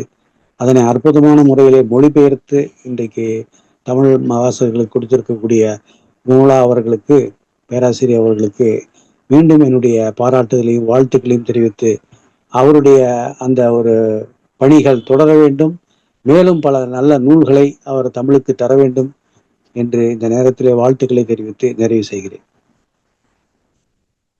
நன்றி தோழர், மிக அருமையான ஒரு பாராட்டு. விமலா அவர்கள் எழுதிய அந்த நூலை பற்றி நீங்கள் விமர்சித்தீர்கள். அதாவது ஆணாதிக்க சமூகம் எப்படி பெண்களை பார்க்கிறது, அது மனித இனத்தில், அதாவது ஆண்களுடைய அந்த அதிகாரம் மூலமாக பெண்களை எப்படி வசப்படுத்தலாம் அப்படின்னு நினைக்கின்ற அந்த ஒரு நிலை, இது போன்ற இந்த வரிகள் எல்லாம் இந்த கதையில் இந்த நூலில் இருப்பதை எடுத்து கூறினீர்கள். அதே போல மற்ற எழுத்தாளர்களின் நூலையும் ஒப்பிட்டு அதனுடைய எடுத்து சொன்னது மிக சிறப்பானது. இந்த நூலை படிக்க வேண்டும் என்ற ஆர்வத்தை எல்லோருக்குமே ஏற்படுத்துகின்ற விதமாக உங்களுடைய பாராட்டு இருந்தது. நன்றி தோழர், நன்றி. அடுத்து பாராட்டுரை வழங்கியிருக்கிறார் நம் மருத்துவர் அறம் அவர்கள், எழுத்தாளர், மாநில பொதுச் செயலாளர், தமிழ்நாடு கலை இலக்கிய பெருமன்றத்தின், அதாவது மிக சிறப்பான ஒரு பேச்சாளரும் கூட. அவரை பாராட்டுரை வழங்க அன்புடன் அழைக்கிறேன். அறம் தோழர், வாருங்கள். தோழர் அனைவருக்கும் வணக்கம். வணக்கம். ஏற்கனவே நம்ம விமலா பேராசிரியர் அவர்களை கன்னியாகுமரியில் நடந்த மே முகாமில் நாம் பாராட்டு தெரிவித்தோம். அப்போது அவர்கள் சாகித்ய அகாடமி விருது வாங்கவில்லை, இப்போது விருது வாங்கி வந்திருக்கிறார். மிக அருமையான நூல், நளினி ஜமீலா எழுதிய எந்த ஆண்கள், எனது ஆண்கள் என்று பேரு. மிக அருமையாக இந்த நூல் முழுவதும் படித்து முடித்து எந்த இடத்திலும் இது ஒரு மொழிபெயர்ப்பு நூல் என்பதே நமக்கு தெரியவில்லை. மிக இயல்பாக, அது ஒரு நாம் சந்திக்காத பண்பாடு கலாச்சாரம். நாமும் கேரள மக்களும் நெருங்கி இருந்தாலும் பழைய இடங்களில் அவர்களுக்குள்ள கேலி வார்த்தைகள், ஓ அப்படின்னு சொல்றதேம், அப்ப ஓன்றதேமோ ஒருத்தனை கேலி பண்றது, அவனை மதிக்காம பேசுறது, இப்படின்றதெல்லாம் நமக்கு தெரியாது. அவங்க அந்த ஓன்ற வார்த்தையவே போலீஸ் ஸ்டேஷன்ல எப்படி எல்லாம் பயன்படுத்துறாங்க அப்படின்லாம் சொல்லி போற ரொம்ப அருமையாக இருக்கு. இவரு பாலியல் குறித்த தொழிலாளி தன்னிடம் ஆண்கள் எவ்வாறு இருந்தாங்க, இந்த சமூகம் தன்னிடம் என்ன மாதிரியான ஒரு எண்ணத்தோடு பழகியது அப்படின்றத பத்தி விரிவா எழுதியிருக்காங்க. நம்ம கு அழகர்சாமியும் பாலியல் தொழிலாளர்களோட ஒரு இது அவர் சிறுகதை எழுதியிருப்பார். இவங்க கி ராஜநாராயணனும் துண்டு செய்வதாக அவர்களை எழுதியிருப்பார். ஒரு ஆங்கில பட்டாளம், போலீஸ் பட்டாளம் அந்த ஊருக்குள் வந்த போது அவர்களை தடுத்து நிறுத்தியது அந்த ஒரு பாலியல் தொழிலாளி தான். அப்படி இல்லைன்னா அன்னைக்கு ஊர்ல உள்ள பெண்களும், அந்த இளம் பெண்களும் குழந்தைகளும் அன்றைக்கு பாடாப்படுத்தியிருப்பாங்க. அப்ப ஒரு அந்த ஊருக்கு தொண்டு செய்தவள் அப்படின்ற மாதிரியான இதுல எழுதியிருப்பார். பல பாலியல் குறித்து, பாலியல் தொழிலாளர் குறித்து ஆண்கள் எழுதிய கதைகள்லாம் வந்திருக்கு. நம்ம பாண்டுரங்கன், நம்ம மதுரையினுடைய அறியப்படாத மதுரை எழுதிய பாண்டுரங்கன் ஒரு வித்தியாசமா சொல்லிக்கிட்டு இருந்தார். அதாவது இந்த பாலியல் தொழிலில் அந்த கஸ்டமரை அரேஞ்ச் பண்ணி தரக்கூடிய ஒரு மாமா வேலை பார்க்கக்கூடிய அவர்கள் குறித்து ஒரு நாவல் எழுத வேண்டும், ஒரு குறிப்பு நூல் எழுத வேண்டும்ட்டு மதுரையினுடைய பல்வேறு இடங்களுக்கு, பாலியல் தொழில் நடக்கக்கூடிய பல்வேறு இடங்களுக்கு சென்று பாலியல் தொழிலை ஏற்பாடு செய்து செல்வதை எல்லாம் மிக கூர்ந்து அவர்களோடு பயணப்பட்டு வாழ்வை இது பண்றேன். மருத்துவத்துறையில இருக்கிறதுனால எங்களுக்கும் பாலியல் சம்பந்தமா நிறைய HIV வந்தப்ப ஒரு HIV தடுப்பது எப்படி அப்படின்றது ஒரு நீங்க HIV அமெரிக்கால அறிமுகமானப்ப இங்க ஒருவனுக்கு ஒருத்தின்ற கான்செப்டோட இருக்கிற நாடு இந்தியா. இங்க எல்லாம் HIV வராதுன்னாங்க. சென்னையில தான் திடீர்னு ஒருத்தன் போய் அங்க உள்ள வந்தவங்களுக்கு எல்லாம் செக் பண்ணான், பார்த்தா ஒரு 4 பேருக்கு HIV திரும்பி இருந்தது. அப்ப இது எப்படி வந்துச்சு, இதை தடுக்கிறது எப்படி அப்படின்றதுக்கு அந்த எய்ட்ஸ் கட்டுப்பாட்டின் தலைவர், அவர் IAS அதிகாரி, அவரே நேரடியா அந்த லாரி டிரைவர்கள் எல்லாம் போறப்ப இவங்க என்ன மாதிரியான உறவு வைத்துக் கொள்கிறார்கள், அவங்களை எப்படி தடுப்பதுன்றதுக்கெல்லாம் நேரடியா போயிருக்காங்க. இப்படி பல பாலியல் குறித்து நமக்கு எண்ணங்கள்லாம் இருந்த போதும் ஒரு பாலியல் தொழிலாளியே எழுதுனதுதான் இன்னைக்கு இதனுடைய சிறப்பு. அதுல நிறைய ரவுடி கட்டும் வரப்பு முட்டமும் என்று அவங்களுடைய எழுதியிருக்காங்க. தட்டான் தொட்டான் அப்படின்னு ஒண்ணு, ஒரு தலைப்பு சிற்றிலஞ்சேரி கதை, மசாலா தோசையும் கூரை போயிடும், அதுக்கப்புறம் ஒரு இடைச்சந்திகளில் காதல், சாராயமும் ஆணும் மங்களூரும், அப்புறம் விஜயா லாட்ஜில் 3 காதலர்கள், பாரிஜாதம் பூத்து குலுங்கிய அப்படின்னு ஒரு 7-8 தலைப்புகள்ல எழுதி பின்னாடி ஒரு பேட்டியும் கொடுத்திருக்காங்க. இதுல வெவ்வேறு ஆளுநிலை வெவ்வேறு இடங்கள்ல முதல்ல ஒரு வேலைக்கு போன ஒரு அந்த லாரி வைத்திருக்க ஓனர் டெய்லி அவ பின்னாடி வரப்போறத்தில் அவளோடு பேசிக்கொண்டே ஒரு நாள் திடீரென்று அவளை கட்டி அணைத்து முத்தம் கொடுக்கிறான். அதான் அவளுடைய முதல் தொடர்பு இருக்கு.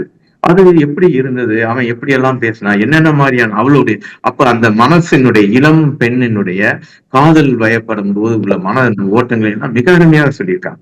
அம்மா சொல்றப்ப எப்படி பண்ணாங்க, அம்மா சொல்றப்ப நான் மனசுக்குள்ள என்ன நினைச்சுக்கிட்டு இருப்பேன், பொம்பளை பிள்ளைங்க எல்லாம் சேர்ந்து நாங்க துணிதை வச்சுக்கிட்டு இருக்கப்ப என்ன பேசிக்கிட்டு இருப்போம், இப்படி எல்லாம் சொல்லி போறாங்க. முதல்ல ஒரு முன்னுரை வேற கொடுத்துட்டாங்க, அது பயங்கரமா இருக்கு. 75% கேரள ஆண்கள் ரொம்ப ஒஸ்டானவங்க அப்படின்னு கொடுக்காங்க. இது மாதிரி கிடையாது. மங்களூர்ல உள்ளவங்க, தமிழ்நாட்டுல உள்ள ஆண்கள் கேரள பெண்களை உயர்வா மதிக்காங்க. இந்த கேரள ஆண்கள் மட்டும் ஒரு ஊர் பாலியல் தொழில் பண்ணுவதற்கு வடக்குல இருந்தாங்கன்னா மங்களூர் போவாங்க, கோழிக்கோட்ல இருந்தாங்கன்னா மைசூர் போவாங்க, திருச்சூர்ல இருந்தா பழனிக்கு வருவாங்க, கோட்டையத்துல இருந்தா திருநெல்வேலிக்கு வருவாங்க, திருவனந்தபுரத்துல இருந்தா கன்னியாகுமரிக்கு வருவாங்க அப்படின்னு சொல்லிட்டு பிறகு அவங்களுடைய அனுபவங்களையும் சொல்லியிருக்காங்க. தாய்லாந்துல ஒரு பாகிஸ்தானை சேர்ந்த 2 பேரு ஒரு பார்ல குடிச்சுக்கிட்டு இருக்காங்க. இவங்க குடிக்கிறாங்க. பாலியல் தொழிலாளி எல்லாருமே குடிக்கும் பழக்கம் இருக்கும். குடி வலியை மறக்கும், தூக்கம் வரும், உணர்வுகளை இது பண்ணும். அப்ப அதுக்காண்டி பெரும்பாலான பாலியல் தொழிலாளிகள் குடிக்கிற பழக்கம் இருக்கும். அப்ப இவங்க ஒரு தாய்லாந்து ஹோட்டல்ல குடிச்சுக்கிட்டு இருக்கப்ப வெளியே பாகிஸ்தான்காரங்க இருப்பாங்க. அவங்க கூட பேசுறது இவங்களுக்கு எந்த தயக்கமும் இல்லை. நாடு மொழி மதம் இவங்களை கடந்தவங்க. ஆனா பாகிஸ்தானோட ஒரு இஸ்லாமியரோட பேசுறப்ப ஒரு தயக்கம் மத்தவங்ககிட்ட இருந்ததாகவும் அது எங்கிட்ட எல்லாம் இல்லைன்றது சொல்லியிருப்பாங்க. அப்புறம் கல்கத்தால ஒரு மருத்துவமனைக்கு போறாங்க. மருத்துவமனைக்கு போய் நாங்க செக்ஸ் ஒர்க்கர் அப்படின்னு சொன்னவனே அந்த மருத்துவமனையில ஏதோ தொடக்கூடாத தீண்டாமை கடைபிடித்த மாதிரி எல்லாம் எழுதுறாங்க. இப்படி எல்லாம் சமூகத்தில் இருந்தது. அப்ப இதுக்குள்ளதான் இவங்க அடுத்தடுத்து கதைகளுக்கு போறாங்க. அந்த சிற்றஞ்சேரின்ற ஒரு கதை ஒரு இடத்துக்கு போறப்பதான் அவங்க லைலா என்ற ஒரு பெண்ணை மீட் பண்றாங்க. அப்ப அங்க ஒரு பாலன் அண்ணா, பேபி பாலன் அண்ணா அப்படி அவர் ஒரு லட்சுமி என்ற பெண்ணை திருமணம் முடித்து வாழ்ந்துகிட்டு இருக்காரு. அப்ப அவர் வாடிக்கையாளர்ல ஒவ்வொருத்தரா பிடிச்சிட்டு வந்துடுறாரு. அப்ப இந்த ஊருக்கு போறப்ப ஒரு பெட்டி கணக்கு நடத்திக்கிட்டு இருக்கக்கூடிய ராஜன் அவன் திமிரா ஒரு பதில் சொல்றான். பட்டணத்துல இருந்து வர்ற பெண்கள்லாம் இப்படிதான் அப்படின்ற ஒரு கமெண்ட் அடிக்கான். ஆனா அவனே ஒரு பாலியல் தொழிலுக்கு இவளை கூப்பிடுறப்ப அவளை நீ உன்னை பார்த்தவனே நான் மயங்கிட்டேன், அப்படி ஆயிட்டேன் இப்படி ஆயிட்டேன்னு வலிஞ்சு இது பண்றான். அதெல்லாம் அந்த வெளியே பேசுறப்ப ஆணாதிக்க உணர்வோட அவன் பேசின பேச்சும், ஆனா இரவு நைட்டு படுக்கைக்கு வந்தப்ப அவன் பேசுற பேச்சும் எவ்வளவு போலித்தனமானதுன்றதையும் எழுதியிருக்காங்க. அந்த ஊர்ல டீ கடை இருக்குன்னா முன்னாடி பெண்கள் போகக்கூடாது, சமையலறை வழியாதான் உள்ள வரணும். அப்ப இவங்க சமையலறை வழியா உள்ள போகாம உள்ள போனப்ப அந்த ஊர் எப்படி பார்த்தது அப்படின்றத எழுதியிருக்காங்க. ஒரு ஃபாரஸ்ட் ஆபீசர் இருக்காரு கரீம். எல்லாருமே ஒரு முக்கோண காதலை மெயின்டைன் பண்றாங்க இவங்க பார்த்த நபர்கள் எல்லாம். அப்ப இந்த பாலன் லட்சுமி இருக்கிறது அந்த லட்சுமிக்கு இவங்க பாலனோட சண்டையாகுது. ஒரே ஒரு முறைதான் இவளோட உறவுல இருந்திருக்கான், மற்றபடி இவளோட உறவுல இருக்க மாட்டான். இவளை கூட்டு போவான், பத்திரமா கூட்டு போவான், சினிமா தியேட்டர் போவான், அங்க போவான், இங்க திருச்சூர் போனா கூட போயிட்டு வருவான். அதுல இவ அந்த அவனுடைய மனைவி பாலனுடைய மனைவி பின்னாடி புரிஞ்சுக்கிட்டு அவனை திருப்பி வந்துடுறா, அவனோட சேர்ந்து வாழ்றான்.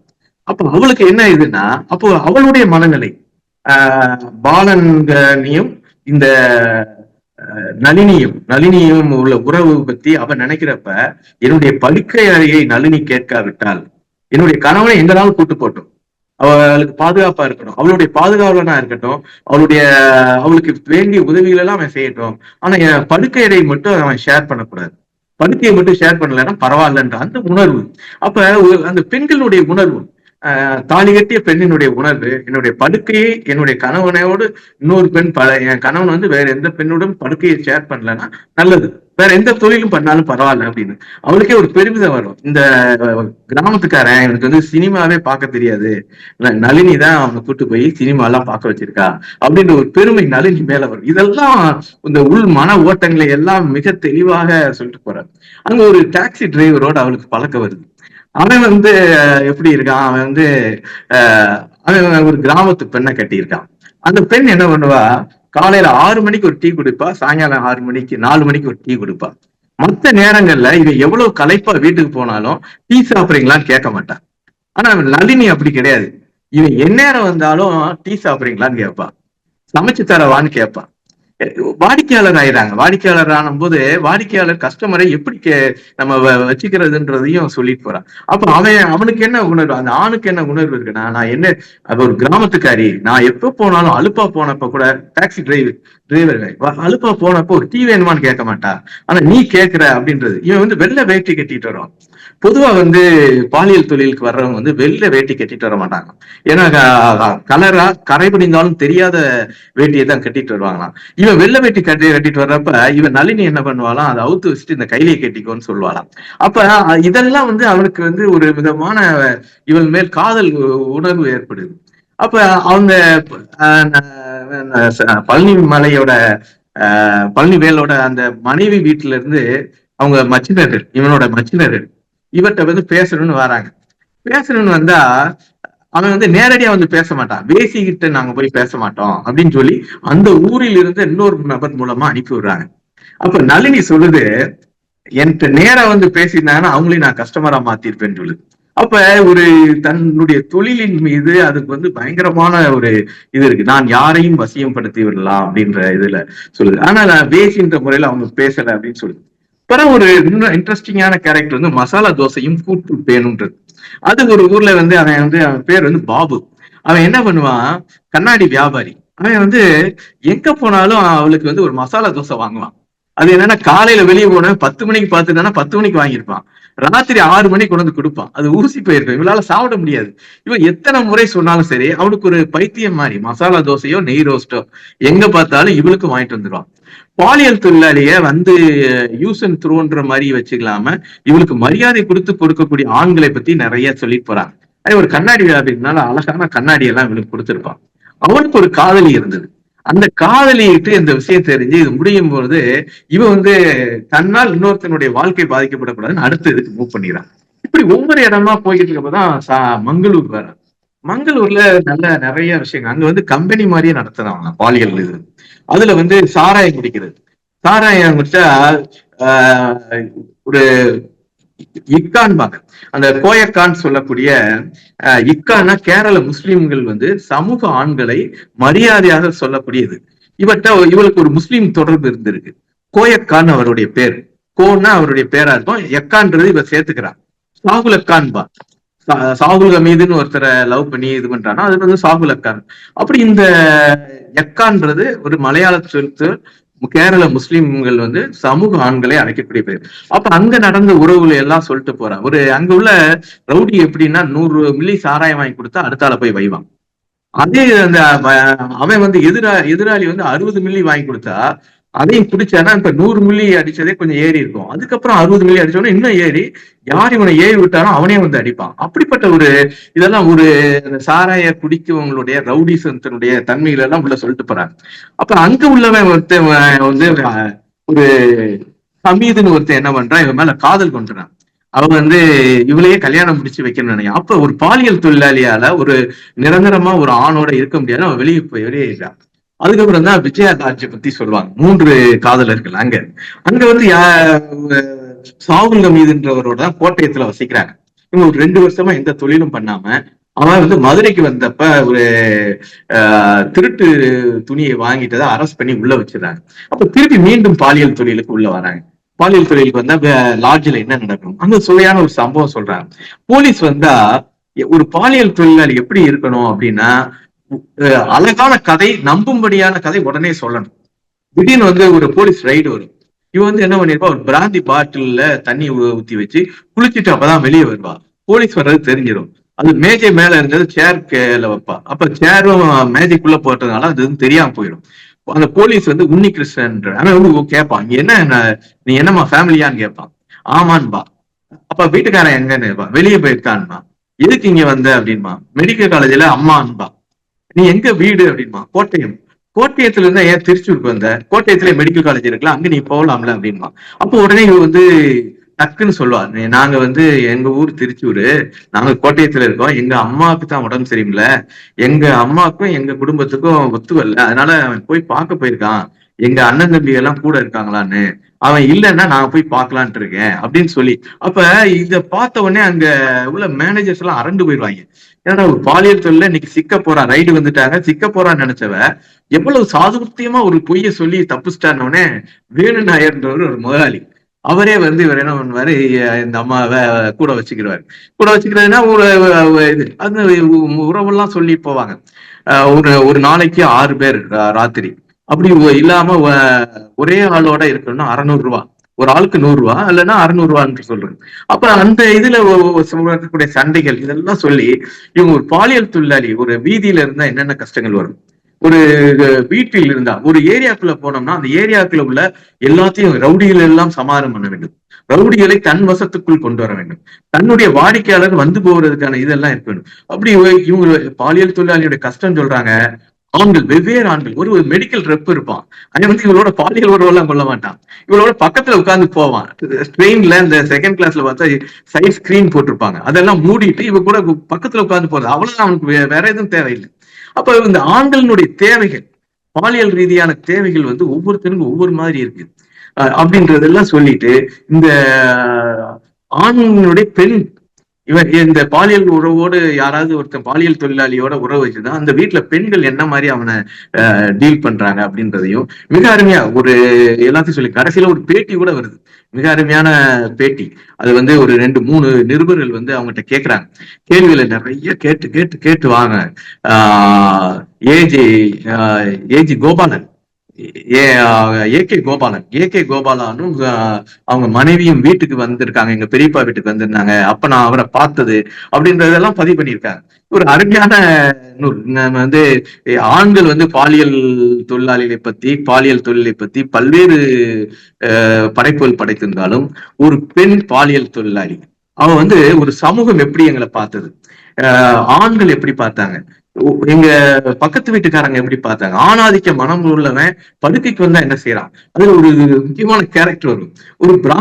ஒரு பிராமினும் ஒரு சக்கிலியரும் வாடிக்கையாளர். அந்த பிராமினர் சொல்லுவா, நீ சக்கிலியரோட ஏன் நீ இது பண்ற அப்படின்னு கேட்பான். அவர் வந்து முதல்ல வந்து அந்த பிராமின் 50 ரூபா கொடுப்பான், அந்த சக்கிலியர் வந்து 20 ரூபா கொடுப்பாரு. ஆனா இப்ப சக்கிலியர் வந்து வளர்ந்துட்டாரு, வளர்ந்த உடனே அவரு 50 ரூபா கொடுக்குற அளவுக்கு வந்துட்டாரு. ஆனா இவ சொல்லுவா, ராத்திரி ஆயிட்டா எனக்கு 2 பேரும் ஒண்ணுதான், பகல்ல பாரு அவன் வந்து என்னென்ன வேலை செய்யறான், குப்பை அள்ளிக்கிட்டு இருக்கான், சாக்கடை அள்ளுறான், இவன் நாத்தம் அடிக்கும். ஆனா அவர் வந்து வர்றப்ப அப்படி இருக்க மாட்டாரு, வந்த உடனே குளிச்சு எல்லாம் ரெடி பண்ணி நல்லாதான் வருவாரு. அப்ப எனக்கு ஒன்றும் வித்தியாசம் இல்லை, நீ வேணா சொல்லிக்கிட்டு அப்படின்னு. அப்புறம் இந்த ஆண்கள் வந்து அந்த பாலியல் தொழிலாளி பெண்கள்கிட்ட என்னென்ன பேசுறாங்கன்னு வெவ்வேறு ஆண்கள் வெவ்வேறு விதமா பேசுறதெல்லாம் நான் ரெக்கார்ட் பண்ணியிருக்கேன். ஒரு அருமையான இது, அதாவது சமூகம் எப்படி பார்த்தது, நாங்கள் என்ன செய்தோம், நாங்கள் தொழிலுக்கு என்ன செய்ய வேண்டும், எங்களோடு பழகிய ஆண்கள் எப்படி இருந்தாங்க, ஆண்களின் பெண்கள் எப்படி இருந்தாங்கன்றத ஒரு விரிவான ஒரு இதை கொடுத்திருக்காங்க. இதுல எந்த இடத்துலயும் இது ஒரு மொழிபெயர்ப்புன்னே தெரியல, நம்மளாதான் அதுல மிகப்பெரிய, ஏன்னா அவங்க கன்னியாகுமரியில இருந்ததால் அந்த பழக்க வழக்கமும் அவங்களுக்கு தெரிஞ்சிருக்கும்.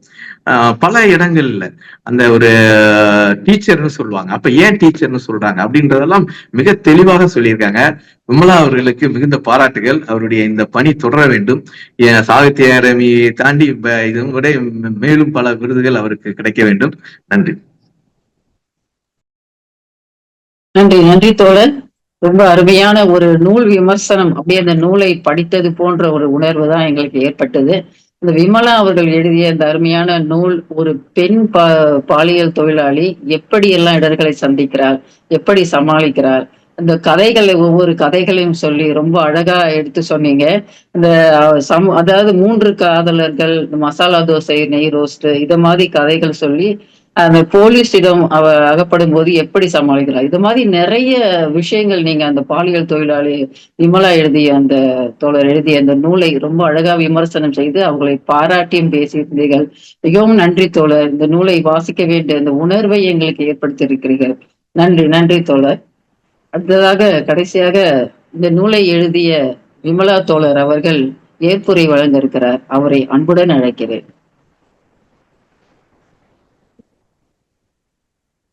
வணக்கம். முதற்கண் இந்த நல்லதொரு நிகழ்வை ஏற்பாடு செய்து உண்மையிலே ரொம்ப ஆச்சரியமாக இருந்தது. விருதிற்கு பின்பான முதல் கூட்டம், இணைய வழியிலான கூட்டம் என்பது தமிழ்நாடு கலை இலக்கிய பெருமன்றம். அந்த வகையில் நான் முதல்ல இந்த நூலை பற்றி பேசிய இடமும் தமிழ்நாடு கலை இலக்கிய பெருமன்றம் தான். ஏற்கனவே எனது ஆண்கள் என்ற நூலை பற்றி பேசியிருந்தேன். அந்த வகையில் சிறப்பானதொரு நிகழ்வினை ஏற்பாடு செய்த தமிழ்நாடு கலை இலக்கிய பெருமன்றத்தினுடைய அத்தனை நிர்வாகிகளுக்கும் அத்தனை தோழர்களுக்கும் என்னுடைய முதற்கண் நன்றியை தெரிவித்துக் கொள்கிறேன். இதற்கு முன்னால் நேரடியாகவே தோழர் அறம் அவர்கள் சொன்னது போன்று நேரடியாகவே கன்னியாகுமரியில் எனக்கு ஒரு பாராட்டு விழா நிகழ்த்தி இருந்தார்கள். மிக சிறப்பானதொரு நிகழ்வும். நான் எப்போதும் சொல்வது போல அங்கீகாரம் என்ற ஒன்றுதான் இந்த சமூகத்தில் நாம் பெரும்பான்மை எதிர்பார்க்கக்கூடியது. ஏதாவது ஒரு செயலை, சின்னதா ஒரு செயல் செய்தால் கூட ஒரு பாராட்டு கிடைக்குமே, ஆனால் தொடர்ந்து நாம் உழைப்பதற்கு அது ஒரு பெரும் ஊக்கமாக இருக்கும். அந்த வகையில் இந்த நிகழ்வு உண்மையிலேயே பெரும் மகிழ்ச்சிக்குரியதாக பார்க்கிறேன். இந்த எனது ஆண்கள் என்ற நூலை மொழிபெயர்ப்பதற்கு காரணமாக இருந்தவர் ஏற்கனவே சொன்னது போன்று குளச்சல் மு. யூசுப் அவர்கள். பல மேடைகளிலும் நான் அது நிகழ்வை சொல்லி இருப்பேன். அதனால் முதல்கண் என்னுடைய நன்றியை குளச்சல் மு. யூசுப் அவர்களுக்கு தெரிவிப்பது என்னுடைய கடமை. அதாவது எல்லா மேடைகளிலும் நான் அந்த நன்றியை மறப்பதில்லை. அடுத்ததாக இந்த நூலை பதிப்பகம், அதாவது இந்த நூலை பதிப்பித்த காலச்சுவடு பதிப்பகத்திற்கும் என்னுடைய நன்றி. அடுத்ததாக இந்த நூல் எனக்கு மொழிபெயர்ப்பிற்கு வரும்போதே நான் நளினி ஜமீலா அவர்களிடம் பேசினேன். அவர்களுக்கு தமிழ் பேசினால் புரியும், படிக்க தெரியாது. அப்போது முதல்லையே நான் அவர்களிடம் சொல்லி இருந்தேன், இந்த சில இடங்களில் எனக்கு மொழிபெயர்ப்பதற்கு இடர்பாடுகள் இருந்தது. அப்போ நீங்க உங்களை பார்த்து உங்ககிட்ட இதை படிச்சு காமிச்சிட்டு தான் இந்த புத்தகத்தை வெளியிட வேண்டும் அப்படின்னு சொன்னப்போ அவங்க நான் மொழிபெயர்த்ததற்கு பின் குறிப்பிட்ட ஒரு நாள் கேட்டேன். கேட்கும் போது அவர்கள் இன்னைக்கு இருக்கக்கூடிய இந்த கன்னியாகுமரி பீச்சுக்கு பக்கத்துலதான் நாங்க அன்னைக்கு சந்தித்தோம். என்னுடைய ஒரு மணி நேரத்துல நான் வேகமா படிச்சு அவங்களிடம் ஒப்பிச்சுட்டு வந்துடலாம் அப்படின்னு சொல்லிட்டு சந்திக்கும் போது உண்மையிலேயே இந்த புத்தகத்தில் அவர்கள் சொல்லக்கூடிய வாழ்க்கைக்கு அப்பாற்பட்டு எப்படி ஒரு கடுமையான சூழல்ல அவங்க இந்த சமூகத்தில் வாழ்ந்துட்டு இருக்கிறாங்க அப்படிங்கிறத அன்னைக்குதான் பார்க்க முடிஞ்சு. நேரடியாக ஒரு பாலியல் தொழில நம்ம இயல்பாக நம்முடைய சமூகத்தினுடைய சமூக ஏற்பு என்பது பாலியல் தொழிலாளிகளை பொறுத்த வரைக்கும் ரொம்ப குறைவு. ஒரு விளிம்பு நிலையில் இருக்கக்கூடியவர்கள் நேரடியாக அவர்களை சந்திக்கும் போது அன்னைக்கு அவங்க அந்த ஒரு மணி நேரத்துல அவங்க எவ்வளவு தங்களை நாங்க 2 பேரும் உட்கார்ந்து பேசிட்டு இருக்கோம், நான் படிச்சுக்கிட்டு இருக்கேன், எனக்கு எந்த சிந்தனையுமே இல்லை.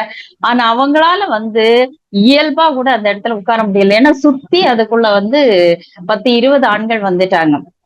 இதை விட ரொம்ப மோசமான ஒரு நிகழ்வு என்னன்னா, அவங்க ஆட்டோல ஏறி போயிட்டாங்க. நான் பஸ்ஸுக்காக பஸ் ஸ்டாப்புக்கு வரேன். ஒரு 2 பேர் பைக்ல 2 பேர் பைக்ல வந்தாங்க. ஒருத்தர் ஆட்டோல கேக்குறாரு, வர்றியா அப்படின்னு சொல்லிட்டு. இந்த நிகழ்வை நான் ஏற்கனவே கலை இலக்கிய பெருமன்றத்தில் கூட பதிவு செய்திருந்தேன். அப்படியான ஒரு சமூகம் தான் இன்றைக்கு இருக்கக்கூடிய சமூகம். எப்போதுமே ஆண்களினுடைய பார்வையில் இருந்து எழுதப்படக்கூடிய வரலாறுகளை தான் நாம் வாசிச்சுட்டு இருக்கோம் பெரும்பான்மையும்.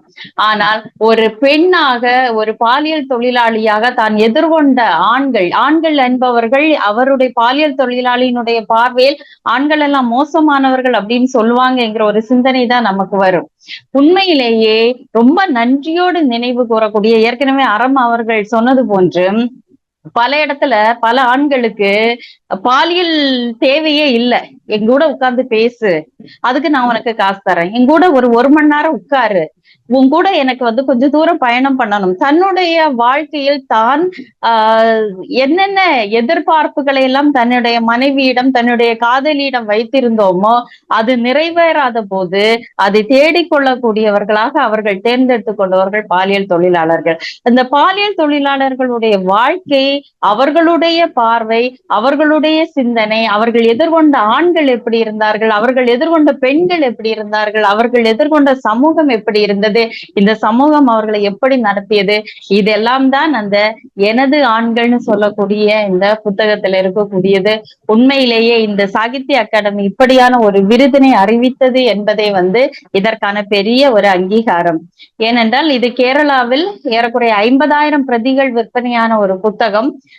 எதிர்மறையான விமர்சனங்களை அதிகமாக எதிர்கொண்ட புத்தகம். நளினி ஜமீலா ஒரு பாலியல் தொழிலாளியாக இருந்து இன்று ஒரு திரைப்பட இயக்குனராக, ஆவணப்பட இயக்குனராக, பாலியல் தொழிலாளர்களுடைய ஜுவாலாமுகி என்ற அமைப்பினுடைய தலைவராக இருந்து இன்று கேரள அரசினுடைய உயர்ந்த விருதுகளை பெறக்கூடிய அளவிற்கு வந்தாலும் கூட அவர் இன்றும் சமூகத்தில் ஏற்றுக்கொள்ளக்கூடிய மனப்பான்மை அல்லது அவருக்கு கொடுக்கக்கூடிய இடம் என்பது சாதாரண பெண்ணுக்கான ஒரு இடம் அல்ல. அந்த இடத்தை இன்னும் அவருக்கு கொடுக்கலைங்கிறது தான் நிதர்சனமான உண்மை. அந்த வகையில் தான் எதிர்கொண்ட இந்த சமூகத்தின் மீதான தனக்கு இருக்கக்கூடிய பார்வைகளையும் மிக அழகாக அந்த முன்னுரையில் பதிவு செய்திருக்கிறார். அப்படிப்பட்ட ஒரு புத்தகத்தை இந்த தமிழ் சமூகம் அங்கீகரித்திருக்கிறது, சாகித்ய அகாடமி அங்கீகரித்திருக்கிறது, சாகித்ய அகாடமியுடைய அந்த ஜூரி மெம்பர்ஸ் அங்கீகரித்திருக்கிறார்கள் என்பதுதான் இந்த புத்தகத்தினுடைய அடுத்த கட்டத்திற்கு. இப்போது திரும்பவும் நளினி ஜமீலா அவர்கள் எழுதிய ஒரு பாலியல் தொழிலாளியின் காதல் கதை என்கிற ஒரு புத்தகம் மொழிபெயர்ப்பிற்காக வந்திருக்கிறது. இது அவருடைய 4வது புத்தகம். அவருடைய தன்னுடைய வாழ்க்கையில் தான் சந்தித்த காதலர்களை பற்றி அவர் அடுத்ததாக பேசுகிறார். இப்படிப்பட்டவர்களும் இருக்கிறார்கள் என்பதை இந்த சமூகத்தில் பதிவு செய்ய வேண்டும் என்பதுதான் அவருடைய நோக்கமாக இருக்கிறது. அதை இந்த தமிழ் சமூகம் அங்கீகரித்திருக்கிறது. தமிழ்நாடு கலை இலக்கிய பெருமன்றம் அதை எனது ஆண்கள் என்கிற நூலுக்காக ஏற்கனவே ஒரு பெரிய நிகழ்வை நேரடியாக நடத்தி இருந்தார்கள். இன்று இணைய வழியில் நடத்தி இருக்கிறார்கள். இந்த நிகழ்விற்கு தமிழ்தாய் வாழ்த்து பாடிய தோழர், இசைப்பாடல் பாடிய தோழர் நீடாமங்கலம் சந்திரசேகரன் அவர்கள், இந்த நிகழ்வை மிகச் சிறப்பாக தொகுத்து வழங்கி கொண்டிருக்கக்கூடிய ரமணி மாடசாமி தோழர் அவர்கள், நல்லதொரு தலைமை உரையாற்றிய பேராசிரியர் ராமச்சந்திரன் அவர்கள் எதற்கு முன்னால் சாகித்ய அகாடமி விருது பெற்ற தோழர்களை பற்றியும் பேசியிருந்தார்கள். வாழ்த்துரை வழங்கிய என்னுடைய துறை தலைவர் சுஜா இதயராஜா அவர்கள், வாழ்த்துரை வழங்கிய பாப்பா ரமணி தோழர் அவர்கள், ஒரு நூலை அக்குவேற ஆணிவேற பிரிச்சு விமர்சனம் பண்றது அப்படிங்கிற அடிப்படையில மிகச்சிறப்பான ஒரு விமர்சனத்தோடு பாராட்டு உரை வழங்கிய மருத்துவர் அறம் அவர்கள், அப்புறம் இந்த நிகழ்வை மிகச் சிறப்பாக நடத்தி கொண்டிருக்கக்கூடிய இதனுடைய இயக்குனர் எஸ்.கே. கங்கா அவர்கள் மற்றும் இந்த நிகழ்வில் கலந்து கொண்டிருக்கக்கூடிய அத்தனை தோழர்களுக்கும் என்னுடைய நன்றியை நான் மனமாற தெரிவித்துக் கொள்கிறேன். நன்றி. நன்றி. நன்றி தோழர். மிக அருமையான ஒரு ஏற்புரை. உங்களை எல்லாம் சாகித்ய அகாடமி விருது பெற்ற அருமையான நூலை எழுதி உங்களை சந்திப்பதில் ஜீவானவ சிந்தனை பள்ளி மிக பெருமை அடைகிறது. அதற்காக மீண்டும் ஒரு முறை நன்றி. விமலா அவர்கள் பாளையங்கோட்டை தூய சர்வேரியர் கல்லூரியில் உதவி பேராசிரியராக பணியாற்றுகிறார் என்பதை நான் சொல்ல மறந்துவிட்டேன். அதாவது மிக அருமையான ஒரு ஜமீலா அவர்களை பற்றியும் சொல்லி அவர்கள் எதற்காக இந்த நூலை எழுதினார்கள், அவர்களுடைய சமூகம் எப்படி பார்க்கிறது ஒரு பெண்ணையும், அதே சமயத்தில் ஆண்கள் எப்படி இருக்கிறார்கள் என்றதே ரொம்ப அழகா அந்த நூல்ல நீங்க எழுதியிருக்கீங்க. கண்டிப்பா அந்த நூலை வாங்கி படிக்க வேண்டும் என்ற ஆர்வம் எங்களுக்கு இருக்கிறது. டாக்டர் மருத்துவர் அறம் சொன்னது போல அந்த நூலை படித்து விட்ட ஒரு உணர்வு தான் எங்களுக்கு ஏற்பட்டிருக்கு. அதை மீண்டும் படிக்க வேண்டிய ஆர்வமும் எங்களுக்கு ஏற்பட்டிருக்கிறது. மிக இந்த சந்தர்ப்பத்தில் உங்களுடைய வேலையும், நீங்கள் சென்னைக்கு போக வேண்டிய வேலையும் விட்டுவிட்டு இங்கு எங்களோடு கலந்தது மிகவும் ஒரு நன்றியை நான் தெரிவித்துக் கொள்கிறேன். நன்றி. நன்றி தோழர் அவர்களுக்கு. நன்றி. நன்றி. நன்றி. நன்றி. அடுத்து ஏதாவது கருத்துரை வழங்க இருக்கிறீங்களா? சுருக்கமாக பேச சொல்லுங்க. ஏன்னா பேசக்கூடியவங்க ரொம்ப சுருக்கமாக இந்த 7:50ங்கிற டெமோக்ரஸ் வேர்டு தலைமையில இருக்கு, அது எனக்கு ஞாபகம் இருக்கு. விமலா அவர்களுக்கு என்னுடைய வாழ்த்துக்கள். வேறு ஒரு சந்தர்ப்பத்துல இந்த நிகழ்ச்சியை பற்றி பேச வாய்ப்பு இருந்தா அப்ப விரிவா பேசலாம். அவங்களுக்கு என்னுடைய வாழ்த்துக்கள். நன்றிங்க தோழர். அது கங்கா தோழர் அவர்களை நன்றி உரை வருமாறு அன்புடன் கேட்டுக்கொள்கிறேன். அன்பான தோழர்களே, திட்டமிட்டபடி நிகழ்ச்சியை நம்ம வந்து ஒரு முறைக்கு கொண்டு வந்துட்டோம். ஏன்னா அவங்க சென்னைக்கு கிளம்புவதற்கு ஏதுவாக நம்முடைய நிகழ்ச்சியை முடிக்கக்கூடிய தருவாயில் இருக்கிறோம். எல்லோருக்கும் நன்றிகள். ஏன்னா இன்றைக்கு தலைமை தாங்கிய நம்முடைய நண்பர் ராமச்சந்திரன், அதே போல இசைப்பாடல் பாடிய நீடாமங்கலம் சந்திரசேகர், தமிழ்தாய் வாழ்த்து பாடிய அருமை தம்பி ஜார்ஜ், அதே போல நிறைவு பாடல் பாட இருக்கக்கூடிய நண்பன் சைமன், அதே போல வாழ்த்துறைகள் வழங்கிய அருமை தோழர் பேராசிரியர் இளையராஜா, அருமை தோழர் பாப்பா ரமணி, எல்லாவற்றுக்கும் மேலாக பாராட்டுரை நிகழ்த்திய நம்முடைய பெருமன்றத்தினுடைய மாநில பொதுச் செயலாளர் தோழர் அறம், நிகழ்ச்சியை மிக கச்சிதமாக அருமையாக ஒருங்கிணைத்துக் கொண்டிருக்கக்கூடிய ரமணி மாடசாமி ராஜா, அதே போல இந்த நிகழ்ச்சியிலே திரளாக கலந்து கொண்ட தோழர்கள், முகநூல் நேரலையில் கலந்து கொண்ட தோழர்கள் எல்லோருக்கும் ஜீவானாவ சிந்தனை பள்ளியின் சார்பிலும் சிங்காரவேலு சித்தாந்த பள்ளியின் சார்பிலும் அன்பான வணக்கங்களையும் வாழ்த்துக்களையும் தெரிவித்துக் கொள்கிறேன். ஒரு அறிவிப்பு, வரக்கூடிய வெள்ளிக்கிழமை நிகழ்ச்சி இல்லை, அன்றைக்கு நவம்பர் தினம் என்பதால் அது இல்லை. அதற்கு பதில் அடுத்த நிகழ்ச்சி என்பது 10ஆம் தேதி, நவம்பர் 10ஆம் தேதி அன்றைக்கு அது ஆராய்ச்சி கூட்டமாக நடைபெறும். ஆராய்ச்சி கூட்டத்தினுடைய 59வது அமர்வு. அன்றைக்கு அந்த ஆய்வு உரையை தர இருக்கக்கூடியவர் வந்து RP அமுதன் என்று சொல்லக்கூடிய ஆவணப்பட இயக்குனர். அவர் பேச இருக்கின்ற பொருள் என்பது ஆவணப்படங்களும் மாற்று திரைப்படங்களும் சமூக மாற்றத்திற்கான கலை முன்னெடுப்புகள் என்ற தலைப்பில் அவர் பேசுகிறார். நம்முடைய பேராசிரியர் ராமச்சந்திரன் தலைமை தாங்குகிறார். புதுவை ஆதிராமன் அன்றைக்கு பாடலை தர இருக்கிறார். நிகழ்ச்சியை நான் ஒருங்கிணைக்கிறேன். அந்த நிகழ்ச்சிக்கு தோழர்கள் வர வேண்டும். இன்றைக்கு அவசரமாக நிகழ்ச்சியை நடத்தினாலும் கூட நிகழ்ச்சி கச்சிதமாகவும் காத்திரமாகவும் இருந்தது. எனவே எல்லோருக்கும் மீண்டும் வணக்கங்கள், வாழ்த்துக்களை தெரிவித்து முடித்துக் கொள்கிறேன். நன்றி, வணக்கம். நன்றி, அனைவருக்கும் நன்றி. நிறைவு பாடலுக்கு போயிடலாம். புதியதோர் உலகம் செய்வோம், கெட்ட போரிடும் உலகத்தை வேரோடு சாய்ப்போம். புதியதோர் உலகம் செய்வோம், கெட்ட போரிடும் உலகத்தை வேரோடு சாய்ப்போம். புதியதோர் உலகம் செய்வோம், கெட்ட போரிடும் உலகத்தை வேரோடு சாய்ப்போம். புதியதோர் உலகம் செய்வோம். பொது உடைமை கொள்கை திசையெட்டும் சேர்ப்போம். புனிதமோடாதை எங்கள் உயிர் என்று காப்போம். பொது உடைமை கொள்கை திசையெட்டும் சேர்ப்போம். புனிதமோடாதை எங்கள் உயிர் என்று காப்போம். இதயமெல்லாம் அன்பு நதியினில் நனைப்போம். இதயமெல்லாம் அன்பு நதியினில் நனைப்போம். இது எனதென்னும் ஒரு கொடுமையை தவிர்ப்போம். இது எனதென்னும் ஒரு கொடுமையை தவிர்ப்போம். புதியதோர் உலகம் செய்வோம், கெட்ட போரிடும் உலகத்தை வேரோடு சாய்ப்போம். புதியதோர் உலகம் செய்வோம். உணர்வெனும் கனலிடை அயர்வினை எரிப்போம். ஒரு பொருள் தனியனும் மனிதரை சிரிப்போம். உணர்வெனும் கனலிடை அயர்வினை எரிப்போம். ஒரு பொருள் தனியனும் மனிதரை சிரிப்போம். இயல்பொருள் பயந்தர மறுத்திடல் பசிப்போம். இயல்பொருள் பயந்தர மறுத்திடல் பசிப்போம். ஈவதுண்டாம் எனில் அனைவரும் புசிப்போம். ஈவதுண்டாம் எனில் அனைவரும் புசிப்போம். புதியதோர் உலகம் செய்வோம், கெட்ட போரிடும் உலகத்தை வேரோடு சாய்ப்போம். புதியதோர் உலகம் செய்வோம். புதியதோர் உலகம் செய்வோம். புதியதோர் உலகம் செய்வோம். நன்றி தோழர். சரி, அப்போ நம்ம நிகழ்ச்சியை முடிவு கொண்டு முடிவு கொண்டு வருகிறேன். எல்லோருக்கும் வணக்கங்கள், எல்லோருக்கும் வாழ்த்துக்கள். மீண்டும் நாம் 10ஆம் தேதி, நவம்பர் 10ஆம் தேதி மாலை 6:30க்கு சந்திப்போம். எல்லோருக்கும்